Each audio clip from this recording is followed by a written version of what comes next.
রবিবার দিন বাবাই বেরিয়ে গেল অফিস, তারপরেই কিন্তু বাপি মাকে দুপুরের খাবার খেতে দিয়ে দিলাম।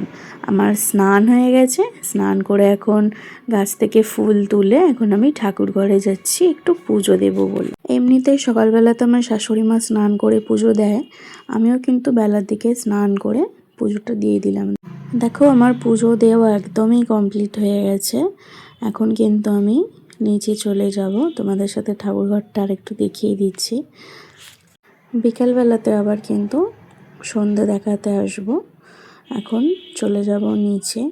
আর এই শীতকালে কিন্তু ছাদে এলেও কি, ছাদে কিন্তু আমাদের রোদ আসবে না, কারণ টিন দেওয়া আছে তো একদমই রোদ আসবে না। সাইড থেকে যদিও বা একটু আসে, এই খোলা ছাদ থাকলে বেশ শীতকালে আরাম আর কি, ছাদে গিয়ে বসা যায়।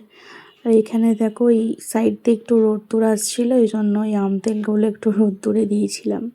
তারপরেই দেখো চলে এলাম আমি নিচে। এখন আমি একটু ঘরে বসবো, বাড়িতে ফোন টোন করবো, তারপরেই দুপুরের লাঞ্চ নিয়ে আমি চলে এলাম। এখানে মূলো শাক ভাজা দিয়ে খাচ্ছি, আর এখানে মাছের ঝোল। এই আর মাছটা খেতে কিন্তু খুব সুন্দর, আমার তো বেশ ভালোই লেগেছে। তো খেতে খেতে দেখো বাইরের দিকে চোখ পড়লো, একজন অতিথি এসছেন আমাদের বাড়িতে। হনুমান আর কি প্রায় দিনই আসে, আমি বিস্কুট খাওয়াই, তো সেদিনকেও এসছে। দেখো ওই যে দূরে বসে আছে, ওই গাছ থেকে বেল পড়েছে, সেই বেলটা খাচ্ছে আর কি। হনুমান বেল খায়, এটা আমি এই প্রথম দেখলাম আর কি। এবারে কিন্তু আমাদের গাছে অনেকই বেল ধরেছে, এবারে হনুমান সব আসবে, এসে খাবে। ভিডিওটা কেমন লাগলো কমেন্ট করে জানিও।